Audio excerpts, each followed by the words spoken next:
This is Autoline After Hours with John McElroy and Gary Vasilash, episode 538 for January 7th of 2021.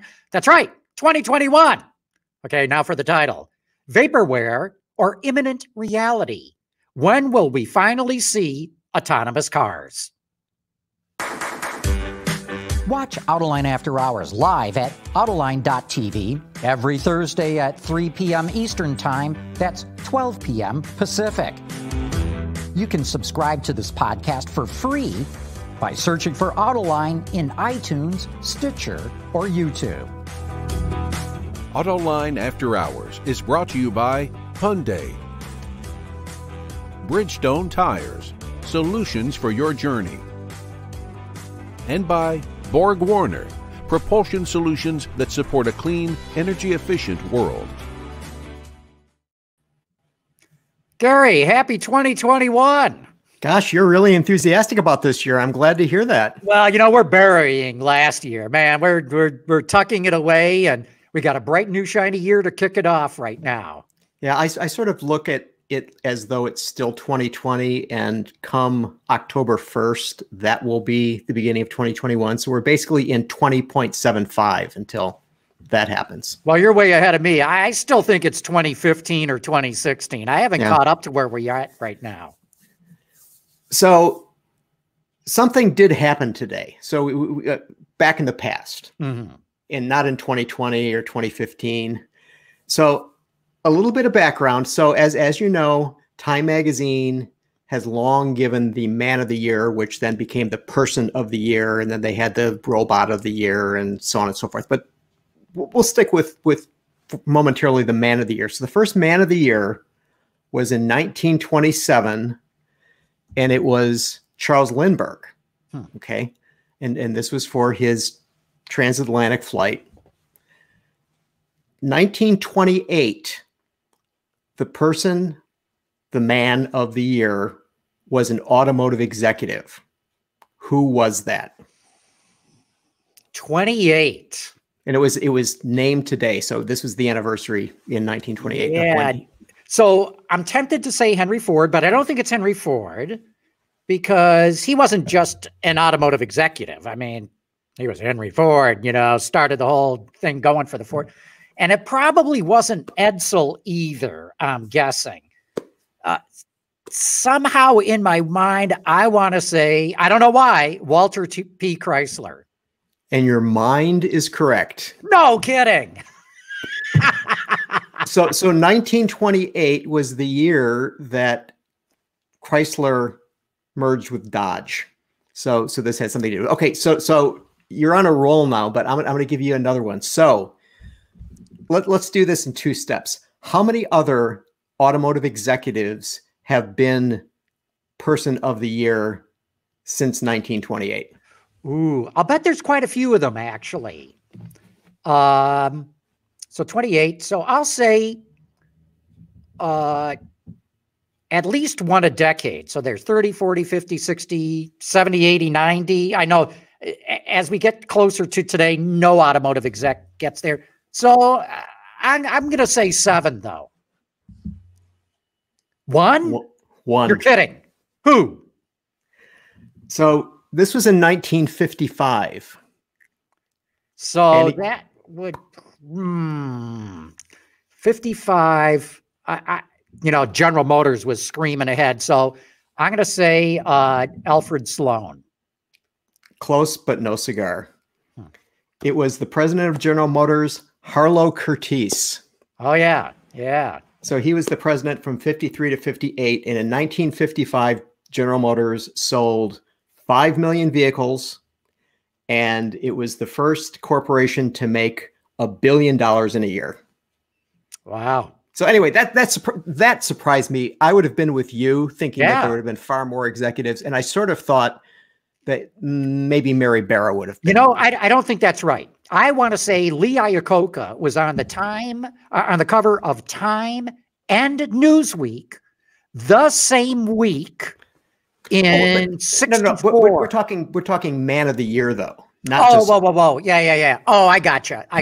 Okay. Right. Not just big. Yeah. Okay. So there's been plenty of other auto execs that have been on the cover. but not for person or man of the year. Correct. Yes. Gotcha. Yes. Okay. Yes. All right. We got to get away from this. We've exhausted this topic. We should start the show. Let's get Pete Bigelow in here. Where is he? Hey, Pete. Good afternoon. Hi, John. How about news? How you doing? Good. How are you? Good. Good. So did you guess any of those answers? I was thinking Sloan was my guess on the latter question. Yeah. And I was thinking perhaps Elon Musk in more recent years might have made an early appearance, but obviously not. Not yet. Did you guys know the story behind Lee Iacocca being on the cover of both Time and Newsweek at the same time, same week? It pissed off both magazines so much. Ford had promised, the way I know the story, because I wasn't in the business at that time, they had kind of promised or alluded to maybe that they were getting an exclusive. And the Mustang was red hot, and it was for the Mustang. I think it was both, Iacocca and the Mustang on the cover. But anyway, Ford pulled the wool over the eyes of both magazines, got Iacocca and the Mustang on both of them, and that never, ever happened again. Very interesting. Reminds me a little, John, of the time, I think in 1975, when another noted car enthusiast, Bruce Springsteen, appeared on both the cover of Time and Newsweek in the same week. And I think for some of our younger viewers, we should point out that once upon a time, Time and Newsweek were substantial magazines that people really cared about. That's right. That is an important point to make, Gary.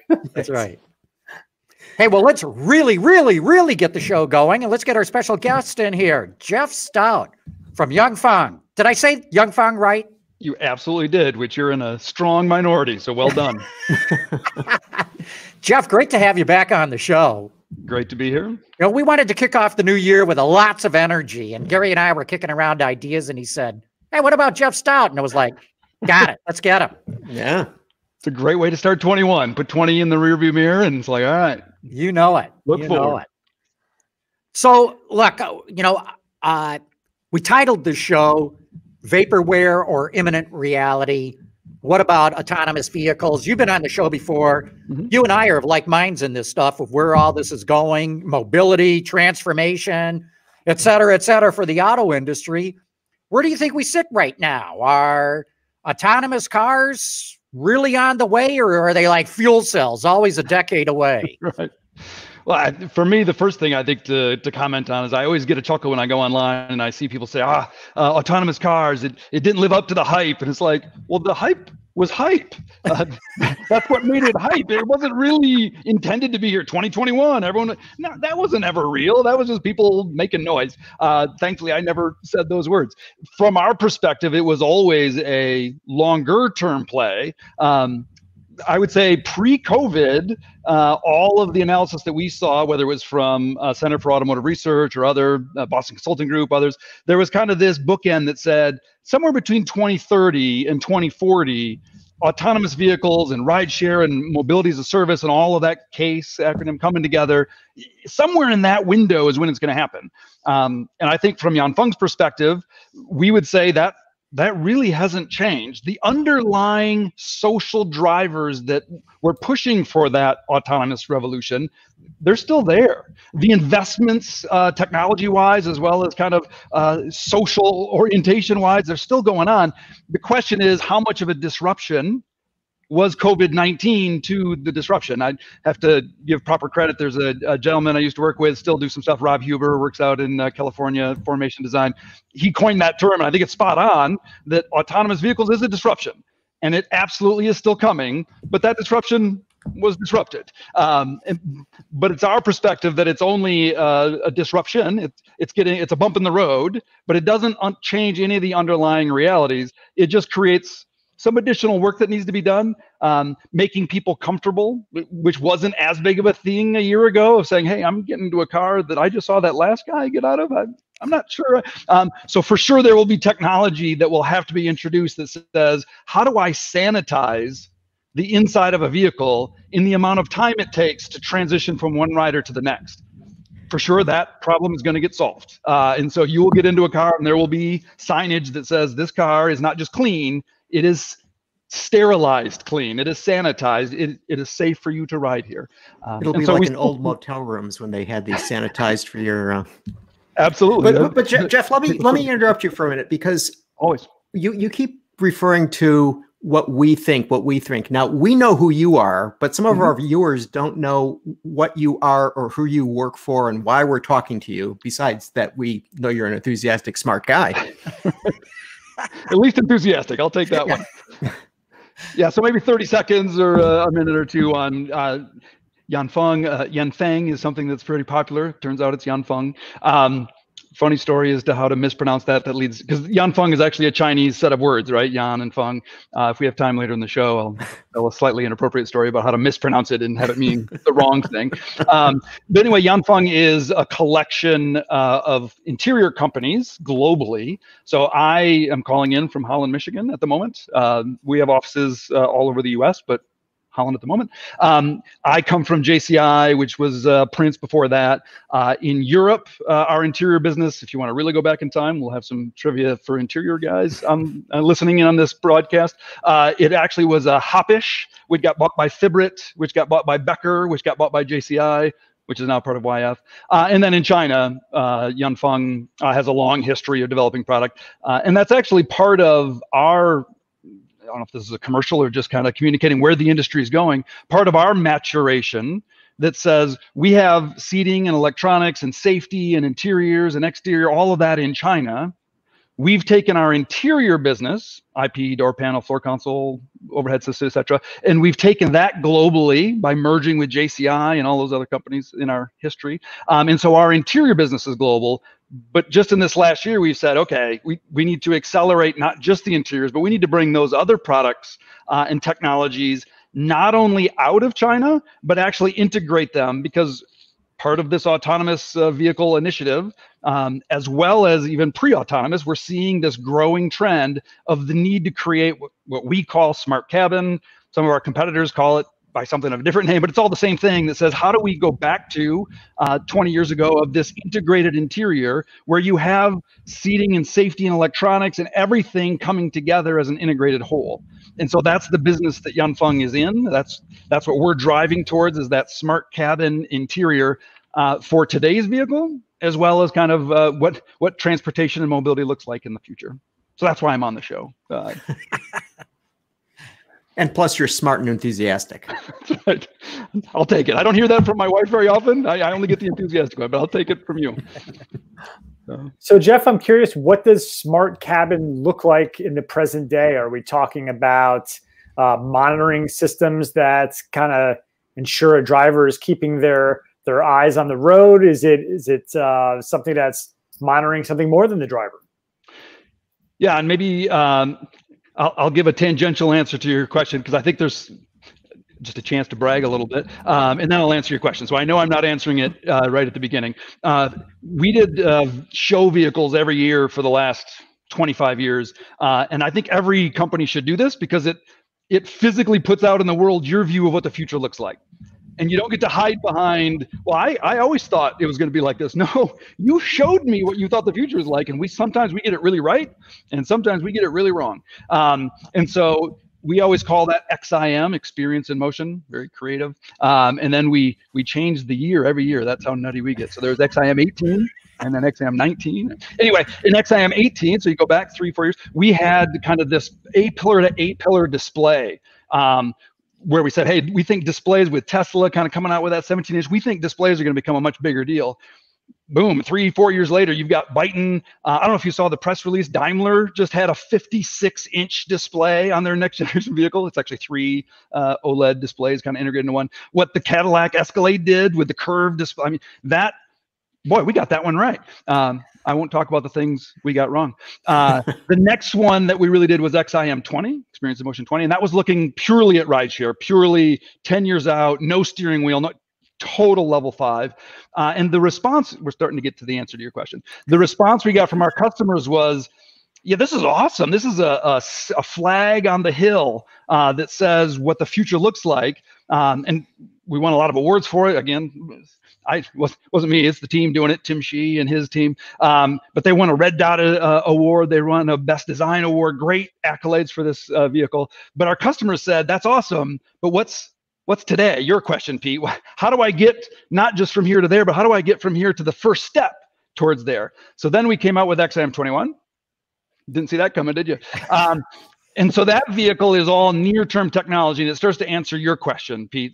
And really the answer is a lot in terms of what you named. Sensors, how do I assess the status of the interior, whether that's the driver or the passenger, whether it's objects left behind, alertness level, gestural control, all of that stuff is predicated on sensors. You've got thermal management, which is a huge area for us that we're moving forward with technology-wise to assess not just the temperature, right? It's too warm, turn the temperature down, but assess thermal comfort and assess how do I convert the space into a more comfortable space based on what I'm assessing through sensors, again, of the driver's experience or the passenger's experience. And so we have large surface heating. That's a huge trend that's coming your way, of door panels and floor consoles. Steering wheels already has it, obviously. Seats already have it. Instrument panels, but basically where you have this kind of contact heating, which ties into electric vehicles in a big way, right? I don't want to have to heat air and blow hot air at you.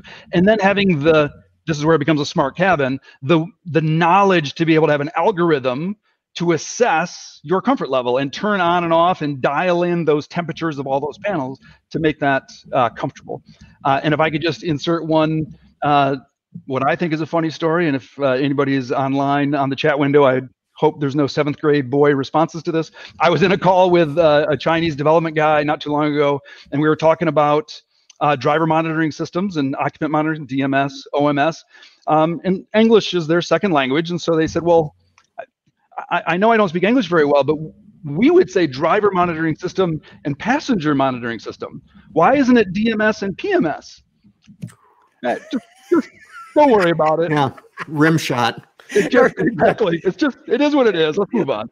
So anyway. Okay, we will move on, but first we got to take a quick commercial break and give a shout out to our friends at Hyundai. Where is the car key? I don't understand. Which hole has the car key in it? Come on, I don't want to be late to this. You're killing me, man. The all-new Elantra with Hyundai Digital Key. All right, we're back talking with Jeff Stout from Yanfeng. And Jeff, I was really interested. You're talking about heating what? Door trim panels? I'm trying to say the roof, the headliner, all that stuff. Really? Is that more efficient than heating up air and blowing it on you? We're finding that it is, actually, especially, again, when you get into the algorithm to know when do I need to use that, especially on the initial. If you have a heated steering wheel today, boy, that's a great feature, especially when I start the car. But the longer I'm in the car, the less important it is. But I can maintain comfort through those contact surfaces, even if the air temperature in the cabin is quite low. And it also adds an element, which we'll see coming, where if, as an EV, it's plugged into my garage, it knows I'm coming. I can preheat all of those surfaces while I'm plugged in my garage. And so the energy load that's being taken off to get the car into a comfortable state, that all happens as just a straight electric pull. I get in and everything I touch is nice and warm. And again, the air temperature really doesn't matter so much to my comfort level. Okay, let's go back to autonomous cars too, because you're saying between 2030 and 2040, but I'm looking at Waymo already doing, passenger service with no safety driver in the car in Phoenix. We see General Motors this year is going to be starting to do the same thing in San Francisco. There's another one that just got permission to do it. I can't remember the name. I think got permission. If you look in China, what is it? Baidu. And there's another one that are already doing it. I would argue 2020 was the kickoff year for autonomous vehicles, and give it 5 years. By 2025, I think we're going to see a whole lot more, and I think it's going to happen before 2030. Right, and this is where you have to define your terms, right? You do. What does it mean? You're absolutely right. In 2019, you saw Waymo doing it with a secure driver or a backup driver. Then you see them without a backup. Now more and more. The technology is continuing to advance. Will you see commercial systems deployed by 2025, well, technically Waymo 1, it's already deployed. It's 2021. It's there. And now it's geofenced. It's only the Phoenix area, et cetera.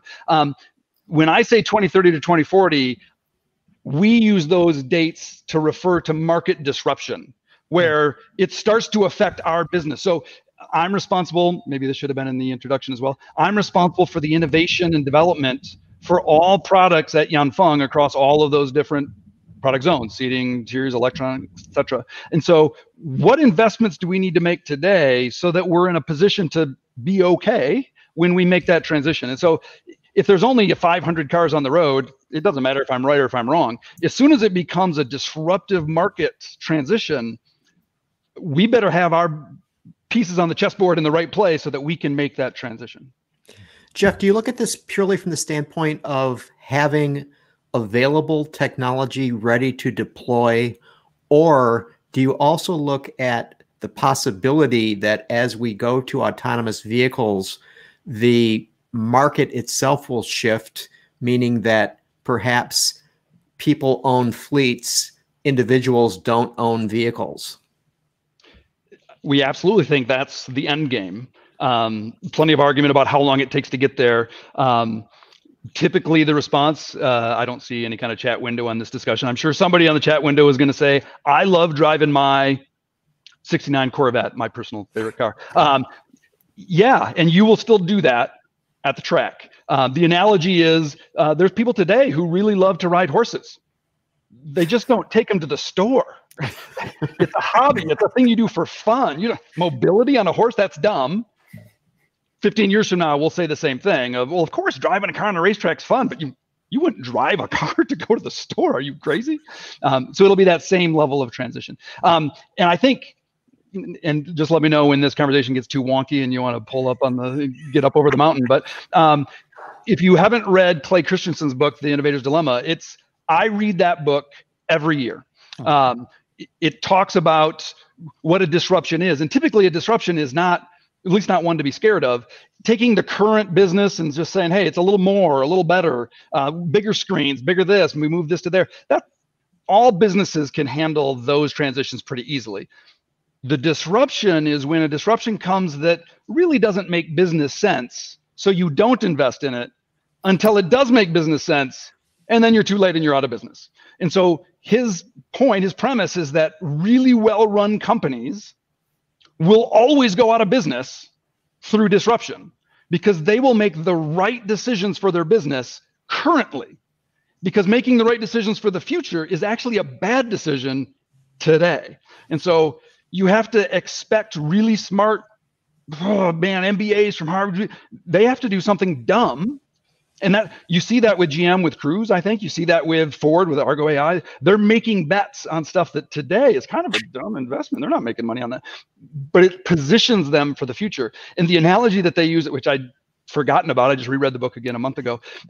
If you go to the turn of the century, the last century, we talk about cars going from horse-drawn to internal combustion engine. If you look at steam engines, the ship that used to go across the ocean, I completely forgot about this, that those used to be sailboats, right? You had a sail, wind, power, and then someone invented a steam engine, and the people who were running that service of crossing the ocean said, that's dumb. Wind is free. I got to buy coal, burn it, it breaks down all the time. I am never going to do that. And so little boats running on rivers and up and down the streams, they kind of invested in it, and they got a little better at it. And there came a tipping point where, and this is the part I forgot historically, maybe this should have been a question for you guys. Every one of the established sea-going ships, the ocean liners, went to a hybrid model where they had wind and steam. Well, that sounds kind of familiar. Do we talk about hybrid, of taking the old and the new and merging them together and saying, well, we'll just do them both? And then what comes after the hybrid model is the people that think that, I'm just going to keep the old and add the new and I'll just stitch the two together. They all go out of business. And the people who were all in on steam won, and they became all of the business. So that's a warning for OEMs. That's a warning for me and my company. How do we not just say, well, let's just kind of hedge our bets and try to do everything?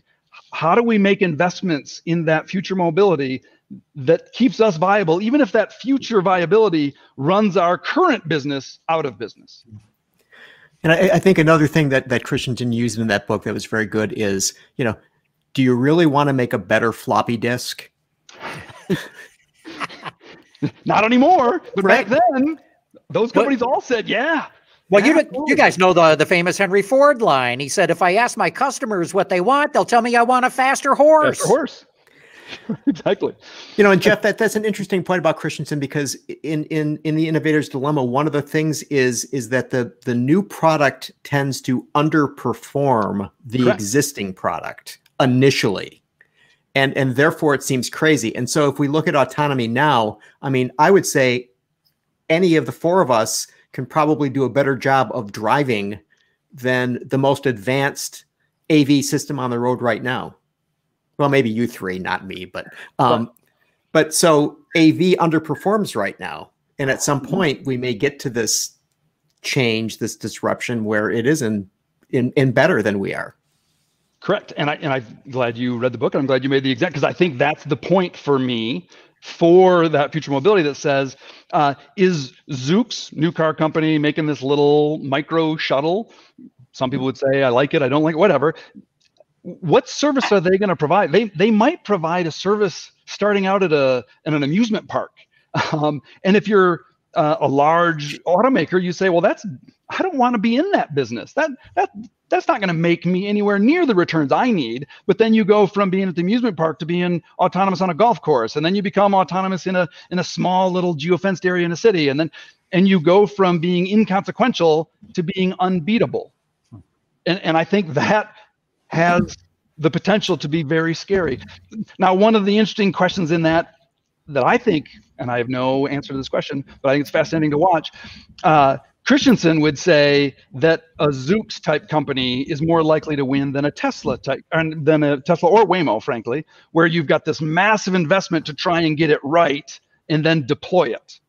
Christensen would say, well, no, you just have a cheap, not good enough technology that you just make a little better, and you make a little better, and you make a little better, and you don't make the big investment. And historically, there's an analogy for that as well between Xerox and Apple. Xerox invented the graphical user interface, right? They poured all their money into it, and they wanted to get it exactly right. And Apple said, well, this mouse, it's not great, but it's good enough. And then they made it better, and they made it better. And I'm guessing a fair number of people on the show listening were like, Xerox? What, they did something? Yeah, they invented it, and they lost all of it because they were big and they made a big investment and they were too slow and too late. So how do you do small, quick, nimble, fail, learn? That's the question for our industry. Well, and Jeff, I want to take you back to the Zoox example that you brought up. We're not just talking about one disruption, but Zoox is building its own EV platform while building its own self-driving stack, while kind of venturing into the idea of building its own ride-hailing network for this shared future that at least now seems precarious with COVID. I'm curious about doing all those things at one time, and how would you is that getting too far ahead on your skis, so to speak? So don't know. Luckily, I don't have to make those decisions. There's a lot of people investing a lot of money on those decisions. I'm assuming you guys know Amazon made a really large investment with Zoox. They think there's opportunity there. Now, Amazon is just trying to understand, I think, confession, I've never called 1-800-Amazon. They're making an investment in Rivian, right? So they're seeing delivery vehicle electric. Man, that's an interesting investment. Autonomous, small, that's an interesting investment. So for me, it's a question of because I don't think in the end, Zoox wins with a capital W wins. I think they become viable to the point where someone who needs what they have buys that and deploys that. And whether that's in Apple's been in the news recently, right? Saying they want to develop a car and they want to be in the battery. And so maybe there's a big brother that needs to buy that, but there will be a desire to get access to the technology they're developing. From my reading of patents and other, Zoox has some really interesting technology. Are they biting off too much and trying to do, boy, that's a business question that the market will answer. But for sure, they are driving the conversation forward. Hey, look, we're going to have to take another quick commercial break here. Jeff, we're going to get into a whole bunch of other things. You want to stick around for the rest of the show too? Would love it. Awesome. Awesome. So right now, as he looks it up. We're going to give a shout. That's not it. Honest people, I do know how to use these things. I want to know who you were about to give a shout out to. I'm about to give a shout out to Borg Warner. All right. The world is changing at an ever-increasing pace. No matter what the mode of transportation, there is always the need for an efficient propulsion system. And that's exactly what Borg Warner has been doing since the earliest days of the automotive industry. We create innovative mobility technologies that reduce energy consumption and emissions while improving performance. Our proven track record has made us an industry leader in forward-looking propulsion solutions for combustion, hybrid, and electric vehicles. All right, we're back with Jeff Stout from Yanfeng and Pete Bigelow from Automotive News. So, Pete, you follow all this mobility stuff and whatnot. You must have another question for Jeff. I do, and it kind of goes back to something he said early on about sanitizing shared vehicles in particular. And I'm curious about, Jeff, what technology have you, what did you already have in the pipeline, if anything, in that respect? And then how did that get pulled forward and innovated upon as COVID struck and this need to have a sanitized cabin really became priority number one? So a lot of stuff. I always tell my kids that if you can be consistently lucky or be talented, it's very hard to tell the difference between the two. So in the midst of this conversation, you can just judge for yourself whether we were lucky or we were super smart. I'm not sure. But going back probably 5-6 years ago, there was a lot of energy put into the industry by us and by competitors, suppliers, looking at antimicrobial technology. So how do you embed chemistry into the materials that you touch so that the bacteria and viruses just can't survive there? The downside with that was twofold. Number one, you really had to have it on every single material in order to really claim that your interior was antimicrobial. You couldn't do half. These half are clean, but those half you don't want to touch. And the other part was that it degraded over time, that it worked perfectly when it was new, and a year later, a little less and a little less and a little less. So that led 3 years ago to us developing a more universal solution, which was to take a UVC, ultraviolet light, and the problem with those is that they're really expensive, still are. But we thought instead of having multiples placed all over the interior, we would just have a centrally located one that would be mounted to a gimbal, and you could actually then just have that manipulate direction. And in general, that all worked really well. We did all that development, got it to the point of being saleable before COVID hit, and then COVID hit.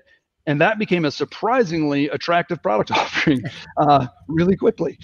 So we've been selling that product as an aftermarket product in China for the last, ever since January, February. Immediately turned it into a product that we manufacture ourselves.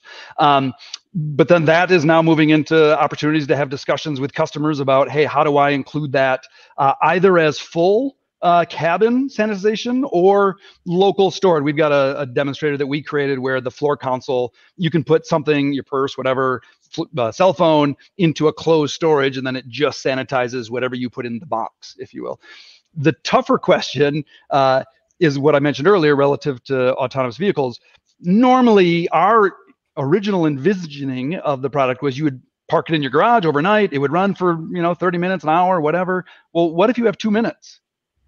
Then I need more. And so really it becomes a business case question that says, if I'm running a mobility as a service, is it worth it to me to spend hundreds of dollars to have multiples of these in the vehicle so that I can, essentially what happens in hospital rooms today, if you're familiar, when you check out of the hospital room and who knows what you had, they come in with a trolley cart that just blasts that room with UVC, and then they walk out. So it's essentially that same model that says, let's have multiple UVCs and just blast the cabin so that we can sanitize it almost instantly. It would take a minute to 2 minutes, kind of a thing.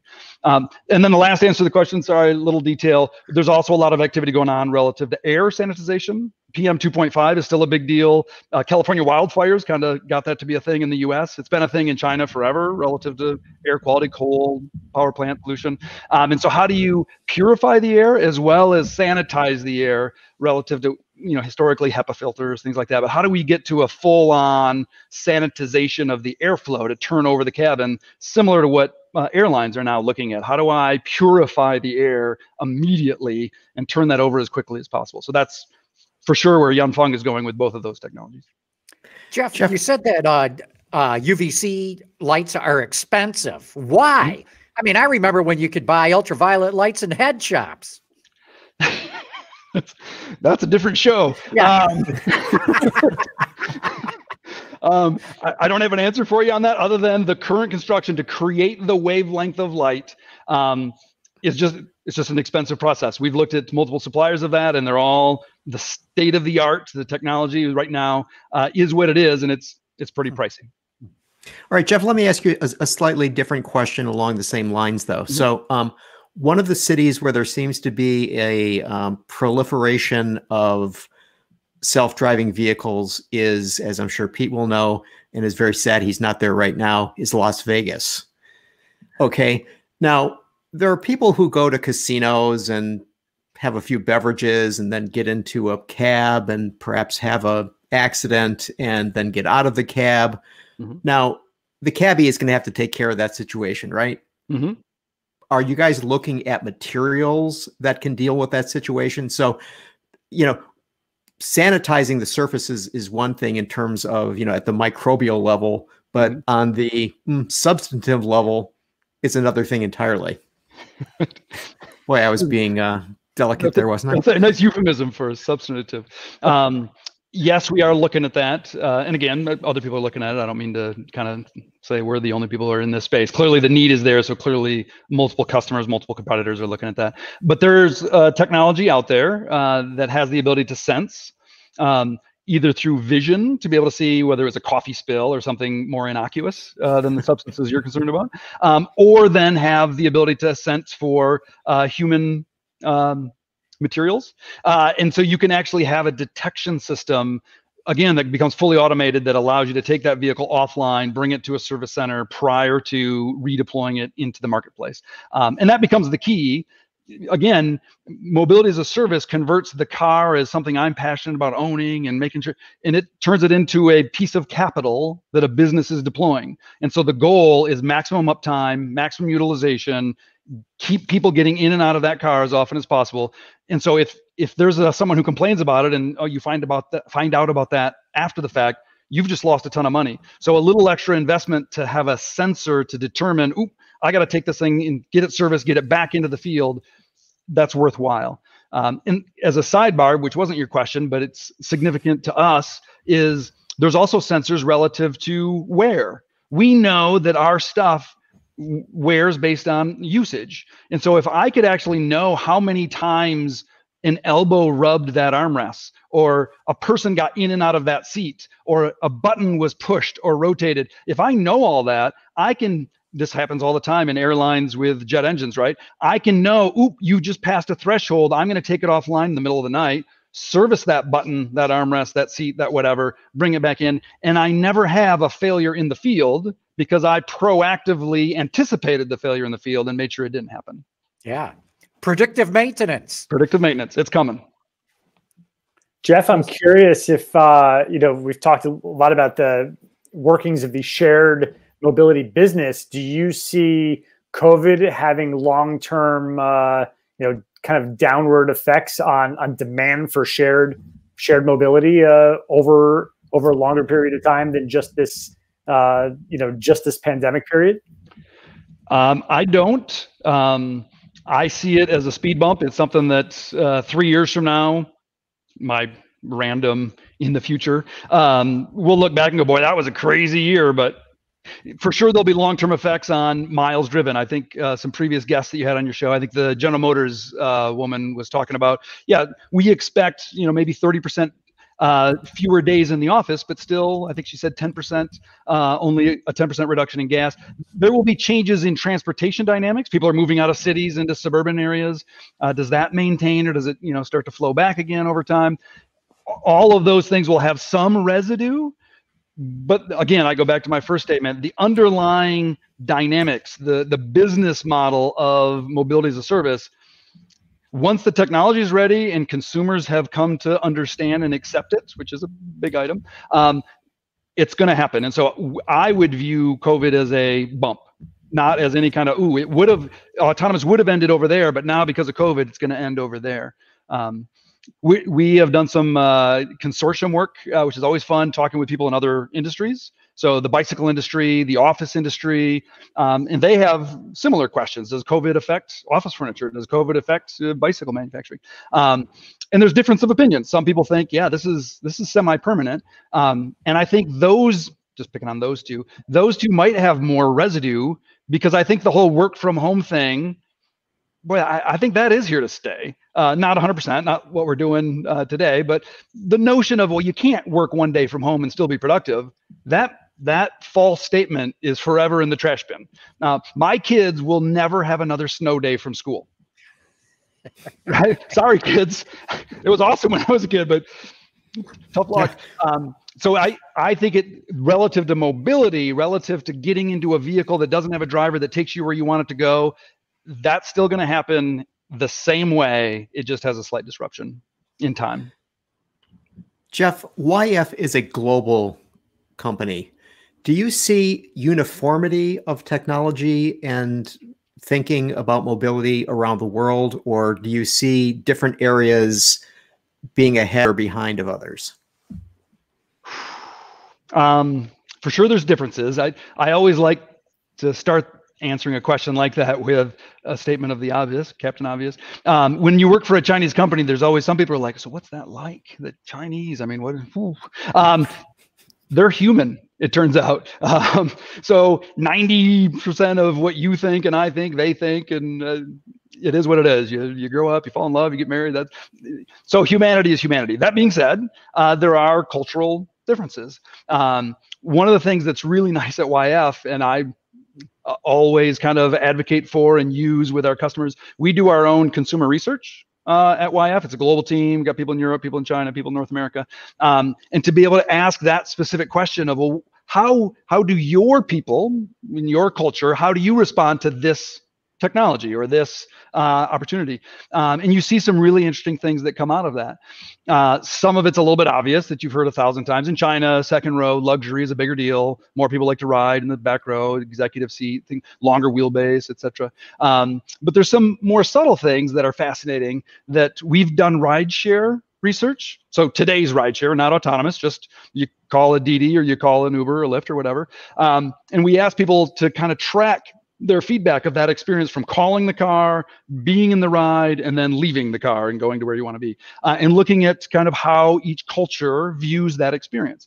Well, it turns out in most of it's the same, but in China, there's a really strong need to develop rapport with the driver. Do I trust this person? Am I okay? In the US, maybe we're dumb. We trust people. I'm sure he's fine or she's fine. What are they going to do? In China, they're a little more skeptical.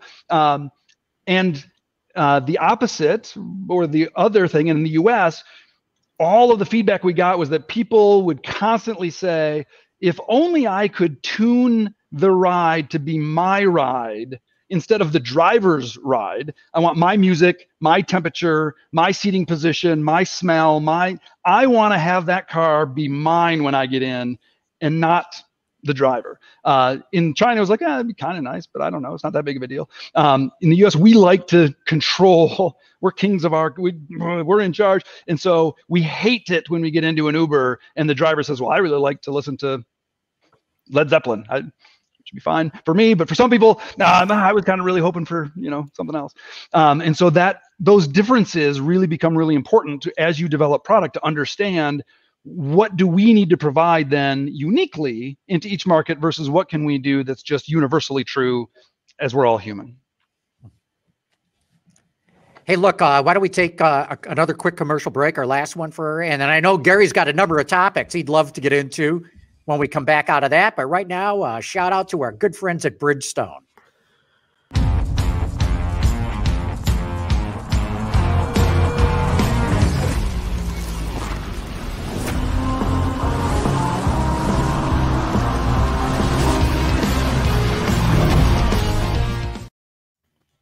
All right, we're back.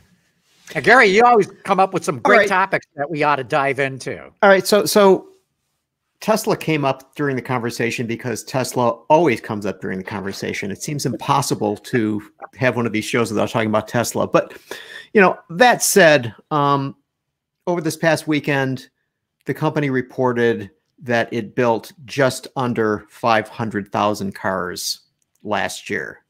Now, it strikes me, John, that is a real number. That is a real automotive manufacturing number. They've got the plant in Fremont. They've got the plant in Shanghai. So just like let's roughly say 250,000 units each. That's sort of a regular car plant. Now, here's a company that I checked their valuation just shortly before the show, and it is a mere $768 billion. Okay. So, but here's my question. Is Tesla now a real car company? Does it have to be taken seriously as an automotive manufacturer rather than as, I don't know, a novelty act? For sure. No question about it. And one slight correction. They actually built over 500,000 vehicles. They delivered just slightly under 500,000. So they cracked the 500,000 barrier. And yeah, you bet a 500,000 of anything, even in the auto industry, that's significant. And as you pointed out, they're building a plant in Texas. They're building a plant in Germany. So in another year or so, it's going to be 1 million units that they've got. I mean, that puts them right up, I want to say, globally with companies like Mazda and Subaru. And everybody in this business is talking about Tesla, from other startups to the most traditional of automakers, including suppliers, both startups and traditional.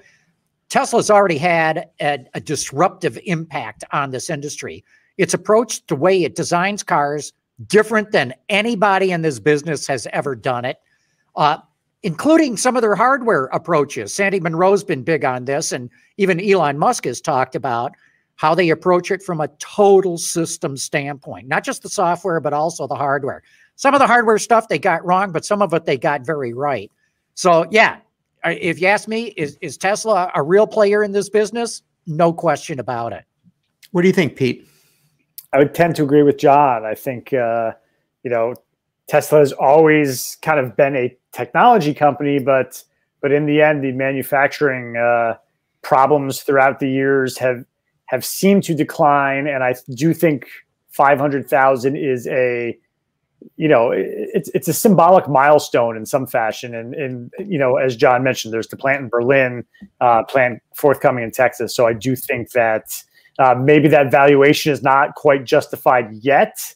Or who knows if we ever, have a company that's truly worth 768 billion, did you say? Yeah. But I think they're generally trending in the right direction for Tesla. It's interesting. I read in Automotive News, plug, that Herbert Diess of Volkswagen was talking about, the difficulty that they are having in terms of, raising money in a market that doesn't value the traditional auto companies the way that companies like Tesla are valued. And so, as I think about it, I mean, Volkswagen is going, all in on trying to advance their technology footprint in terms of, this whole line of ID cars and multiples around the world. And, and here's this guy saying, damn it, Tesla is just eating our lunch. And it just seems so surprising to me that that's the case. Nods. Yes. So Jeff, how do you guys see Tesla? Do you got any business with them? Are you trying to get anything? They want to seemingly do everything in-house. They do a ton of stuff in-house, and it's always dicey to be on a TV program where somebody asks you, so what business are you in?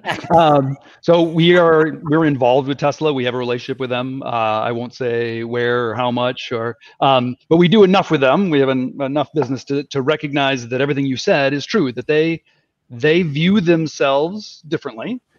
They do things differently. And every other automaker around the world, I don't think this is giving away any secrets, always asks, how do they do that? And I would say fundamentally, if you want to have a conversation, the number one thing that they do is that they have a very astonishingly high risk threshold, where they'll say, yeah, this is the right thing to do, let's do it. Yeah, but SOP is in 3 weeks. We'll figure it out. Yeah. So they jump in on stuff. And again, we won't say what business we do with them or where or why, but in general, that's kind of the culture that Elon Musk has created. There's a quote that's attributed to him, which I use outside of work quite often. He's like, there's only 2 reasons not to do anything. Number one is because it's physics. It's physically not possible to do. Eternal motion machine, right? Or it's beyond the limits of what human capacity is able to deliver by working 24/7. Anything short of that, I don't want to hear it. But yeah, that'd be really hard. I don't care. And so they do stuff that other people would not dare to do. And I don't know if that's right. It would seem like, boy, it seems like you'd fall on your face sometimes. And the gull wing door on the Model X, I mean, Elon Musk has been pretty public saying, yeah, we bit off a little too much there. But he'll do it again. He doesn't smashing the ball through the Cybertruck ride. It's like, ooh, that didn't work out. But it doesn't slow him down. It's not like, well, let's make sure we don't do that again. He just keeps running and moving forward. So I'm super glad I did not short their stock 2 years ago, like a lot of people did. They have to have lost, I don't know how much money. Yeah. But so before we transition to the more traditional companies, because I want to talk to you guys about what you think about 2020 sales. Jeff mentioned earlier in the show in passing, Apple is, and so the news has come out again that Project Titan seems to have come back from the dead, or maybe it was never dead and it just had gone, under the radar or maybe it's under the LiDAR in their case, for many companies. And so, there's lots of discussions about, okay, would Apple manufacture a vehicle? And then there are some counters saying, well, you know what? Apple doesn't make its phones. Foxconn does it. And therefore they would have somebody else do it. So, the name that comes up probably more than any other name is Magna. That Magna would be the one that would manufacture it. And so, John, we had Don Walker on the show 3 or 4 weeks ago, and maybe more than that now. So we were familiar with them. And then we had Peter Rawlinson and Derek Jenkins of Lucid on, and that they'd been talking a lot to Magna. So, and Fisker is going to have, brain fart, not remembering his name, Henrik Fisker. Yeah. He told us on the show that Magna. So is Magna the right company to do something like that if Apple does this, or is Magna getting overloaded with these programs? Well, Magna's got to be just about maxed out right now. That Steyr plant is building what? Toyotas and BMWs and Mercedes-Benzes and Jaguars and now Fiskers. They're also have built a plant in China, and there's a possibility. In fact, we asked Henrik about it. He said he'd love to see Magna build cars for him in China. So they must be in some sort of discussions about that. And I don't think we got it out of Don Walker when we had him here on the show just a few weeks ago. But in the past, he has said, look, if a client comes to us and they got the money and they're going to make a multi-year commitment, sure, we'll build another plant, even in North America, and do it. And to me, this makes a lot of sense for a lot of startups. Why put $1 billion into 4 walls and a roof and all the equipment in it when you can go to a supplier and say, just do this for me? And they don't just bring in the people and screw things together. Magna will run all your purchasing for you. They'll do total project management for you. I mean, these people know how to build cars. John, if I remember correctly, I think we toured Steyr together some years back. That's right, Pete, just 2 years ago. Right. Yes. It's funny not to self-servingly plug our own podcast too much, but next week's guest is Sharif Marakbi from Magna, and we recorded yesterday, I think it was, and asked him the Apple question, and his answer is very similar to the one that you got from Don Walker, which I think is probably notable in that it's not a no, we're not working with them, but a generalization that they're interested in working with anybody. Yeah. I just wonder, at what point does another company need to get into this mix? Another company need to become, a contract manufacturer? I mean, there's Coke and Pepsi, but what's the Magna fill in the blank? Look, there's a history on this, right? So there used to be in fact, they're still around, a Finnish company, Valmet, which assembled Porsches, and I think they even did mini convertibles and some other things in the past. And then if you go back farther, there was Karmann in Germany, hence the Karmann Ghia. They built all that stuff. But to your point, Gary, Foxconn has come out. They've shown, I don't know if it's smoke and mirrors or cardboard or what, but they've shown their own skateboard. They've thrown their hat in the ring. They'd love to build cars. Now, would Apple go with Foxconn, or would Foxconn go with Apple? I think I read, something like half of Foxconn's basket is with Apple. So do they want to make that much of a commitment, and vice versa? Does Apple want to become so dependent on a Foxconn? But there's no question there's opportunity there for others to get into the business, but they damn well better know what they're doing, because look at all the assembly problems Tesla has had, and they've hired good people and they've been at it for years and they still have roofs blowing off the car. Yeah, I think the demand is there too. Just to bring this full circle back to autonomy, you see the delivery bots that are in some cases the first ones getting the permits necessary to operate. At some point, if there's millions of delivery vehicles, someone needs to manufacture them. Okay, so we got 2020 sales. Is there anything surprising in there for any of you? And Jeff, you can comment on this one, because we're just talking in general of the entire industry. And certainly you guys had to be effective, being a supplier. Any surprises that the industry is off about 15%?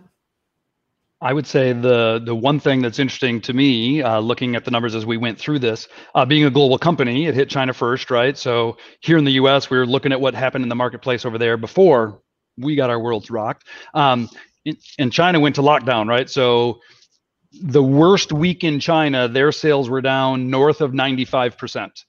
They had no sales at the bottom of their trough. In the U.S., if you look back at the sales per week, the worst week in the US, I forget the number exactly, but I think the sales were down 60%, which is a massive number, but it means that 40% still got sold. So in the middle of the worst week of the pandemic, the US consumer was still, some of them were still buying cars. And so our trough was far shallower than the Chinese trough. And so it's amazing to me that didn't go to zero or near zero and then come back out. It dipped dramatically, but then the days of inventory, I'm sure you guys track that stuff as well. It's strikingly low. People kept buying cars. We just stopped making cars. And so now we're trying to catch up as an industry to kind of get that inventory level back to what is healthy or normal. What did you think, John? Yeah, I think a number of things. Number one is that COVID pandemic tore a big hole in the industry. Even though we talk about it, and you're right, Jeff, sales have been surprisingly strong, and they just kept gaining month after month after month, including last month, December. Nonetheless, sales were down by nearly 2.5 million units compared to 2019. That's a big gaping hole. And that's going to show up very soon as all these companies start to report their financial numbers. Having said that, a couple of interesting things that came out of it. To your point, Jeff, inventory very low. So what happened? Prices went up, because if people are standing in line and you don't have the inventory, you don't have to discount this stuff. And so we're seeing dealerships report all-time record profitability, all-time records. And we're starting to see automakers realize that, you know what? We love having all this inventory, but maybe we don't need to have that much. In fact, Chevrolet did a press conference yesterday. They've got this program that they call VIN View, where customers can see the VIN all the way back to where it starts out on the factory floor. And what Chevrolet is finding out now is that if the customer knows exactly the car they want is coming into the pipeline, they'll wait a few days, even a few weeks. And, this is not the way Americans buy cars. We're all about instant gratification. I want it, and I want it right now. I want to drive out of here in a shiny brand new car. Well, what happens if using data analytics, which Chevrolet also talked about, of really figuring out on a regional and on a seasonal basis, what is exactly the kind of vehicles you should have, equipped how, with what colors? I think this could be one of the many disruptions that comes out of it, that this industry learns to really get much more targeted, train more, not all, but more consumers to build to order, to order exactly what they want and wait for it, and run on lower levels of inventory, because you can't ignore how much more profitable the industry has become because of lower inventory. Mm-hmm. What did you see, Pete? I guess I'm an optimist at heart, because I think, the industry going down 15% while John argues it's a massive number, and it is. I guess I expected it to be worse in the end. I think that by this point, I would have expected it to be down 25, 30%. To see it's only down 15%, in a strange way, it feels like good news here at the outset of 2021. Yeah, and if I could throw in a real quick plug to the industry, maybe someone who's not in the industry would kind of poo-poo what just happened in 2020, but we took an entire sector of the industry and shut it down and restarted it. That is amazingly hard, and I can count on one hand the number of disruptions that happened in the entire industry as we restarted all of that manufacturing supply chain. That's unbelievable that happened. Shout out to the industry, to all of the OEMs that did that, to all of the suppliers and competitors of ours, including YF. We never shut a customer down once through all of that. That's unbelievable. Yeah, great point. Great point. One of the things that surprises me talking about this industry and people, being outside of it and not necessarily, having the same perspective that we do. But, that said, the F series sold 787,422 vehicles, and they were down 12%. I mean, think about that number. I mean, it's breathtaking. I mean, I put that in the context of Chrysler brand. The entire brand for 2020 sold 110,464 vehicles. Okay, like a seventh? An entire brand versus this truck? I mean, it's just like mind-boggling numbers. It does make you wonder about the future of the Chrysler brand in some fashion, Gary. What do you think, Pete? Well, with the big merger that that transition is complete here later this month, I believe, and if there's brands on the chopping block, I can't help but think that the Chrysler brand will be among the first and most obvious to go.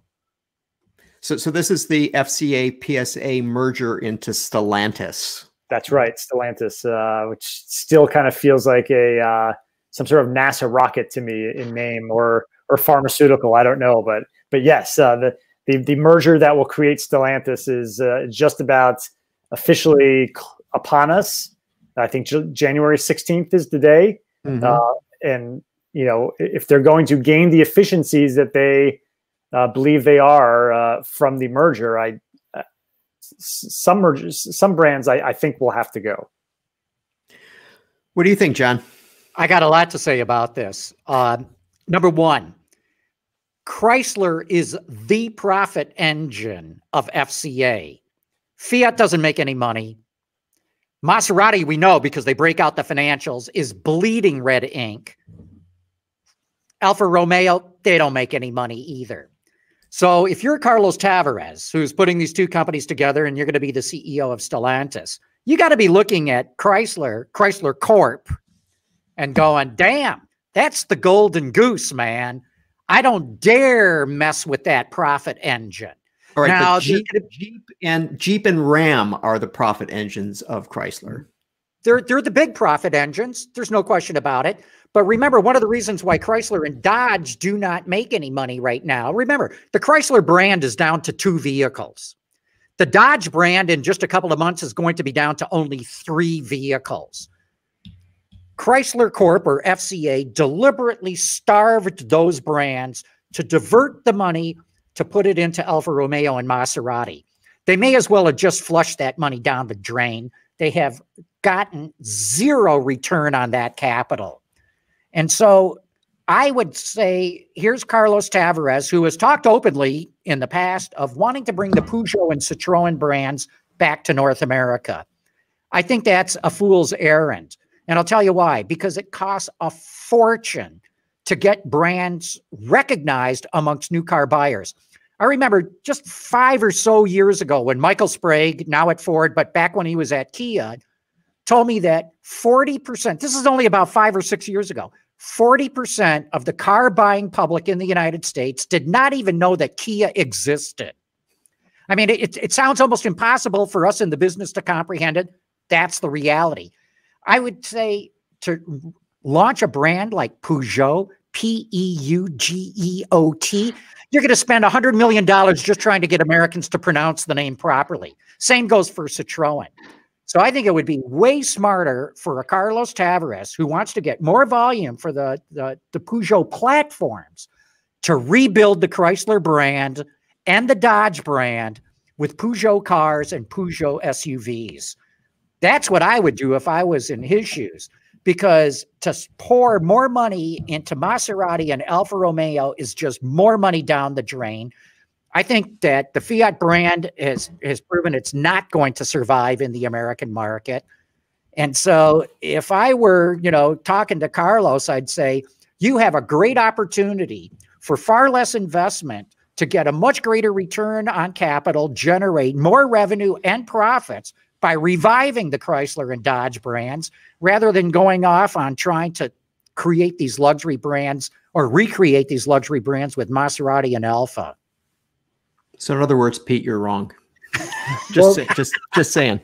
To back up a moment, I was not advocating. They actually be right. It was more give me Axle's brands. They're not listening to me. Sorry, Pete, you were saying? I was just saying I was not advocating cutting the Jeep or Ram brands, but just more the Chrysler proper models. But interesting perspective, John. But then, Pete, what would Waymo do? They have all those Pacificas. Well, Waymo's in an interesting spot. It's funny you mentioned them, Gary.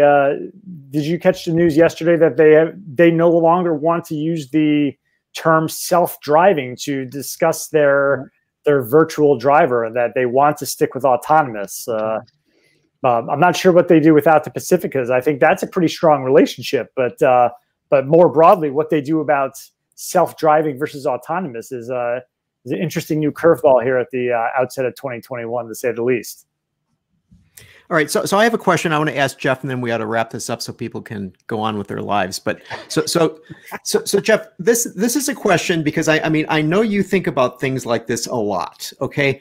And the question that I have is, as we're going into a period where there will be, as you seem to indicate, disruptive change, what are the sorts of things that executives at companies, whether they're suppliers or OEMs, whether they're in the US or in Germany or in Japan or in China, I mean, what are the sorts of mindsets that they need to have in order for them to be able to appropriately compete in a world that is arguably going to be changing big? Different. Yeah, I think if I was the CEO, right? My wife calling me. It always works, right? I'm sure my kids are breaking something. I would basically say the number one thing you need, and I have this conversation internally with our leadership team at YF, the number one thing you need is to anticipate change. You never really know what it's going to be. You have to lay the groundwork to be prepared to be surprised. And that groundwork involves embracing flexibility, embracing agility. I would argue that if I was to pick on OEM number one, just a generic, and say, change things just to change them. Get your entire employee base used to the idea that you don't get to do tomorrow what you did yesterday, and you have to create a culture where people are used to coming in every day going, well, what's going to be different today? And then when the disruptive change comes, it's maybe a slightly bigger change, but the entire company is like, oh, okay, yeah, it's kind of like what we've been changing every day for the last 6 years or 10 or however long it's been. As soon as you have the belief that you're doing it the right way, and all we need is process consistency to keep doing it the right way, you're screwed. And if I was to give one example from my world, and this applies probably to OEMs as well, I think we talked about it a little bit in previous conversations. We're seeing, even today, prior to autonomous, but I think it accelerates with autonomous, electric vehicles, the number of vehicles that are built on a platform goes down. The total sales in the region globally, 100 million vehicles generically, globally, that number doesn't change dramatically from one year to the next. And yet the number of offerings has just been proliferating. Simple math, the number of vehicles per platform is going down. How do I make money if I get to represent YF? How do I make money if every program I win has 10,000 units of volume? The industry has no idea how to answer that question. So even that simple of a question to say, hey, get your organization ready to say, hey, here's the challenge. You got to find a way, flexible tooling, architects, maybe something we've never thought of before, but this mini disruption is coming.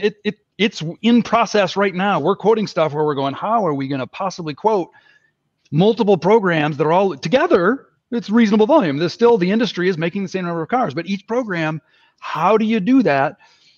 That's a challenge for us, our competitors, OEMs, that you're either gonna figure it out or you're gonna have a real hard time. There's only so many F-150s. Right. 787,000. Exactly. More than one. Well, Jeff, thanks so much for coming back on the show. Great to have you. Always fun. Always a pleasure, guys. Love the conversation. Appreciate it. Pete, you too. Always good to have your viewpoints and your insights on here. Thank you, John. Good to talk with all of you today. Yeah. Thanks, Pete. And just one thing. We got a message here. Don Hemming says, Pete and Jeff, do either of you dare to push John to ask why he never invites somebody from Tesla on the show, except for like Sandy Monroe, or to talk about Tesla? I would love to get anybody from Tesla on the show. And there's an open invitation there. I have no clue who to contact at Tesla. They got rid of their public relations department. But yeah, standing an open invitation anytime. There we go. We'll see you next week. Oh, and speaking of Sandy Monroe, he's our guest for next week. Perfect setup. Thanks for that, Don Hemmings. Okay, see you guys. Okay, thanks, everyone. Cheers, everyone. Hey, everyone. Autoline After Hours is brought to you by Hyundai, Bridgestone Tires, solutions for your journey, and by BorgWarner, propulsion solutions that support a clean, energy-efficient world. Visit our website, Autoline.tv, where you can watch us live Thursday afternoons. Get your daily fix with Autoline Daily and in-depth analysis and interviews with Autoline This Week. There's all that and much more at Autoline.tv.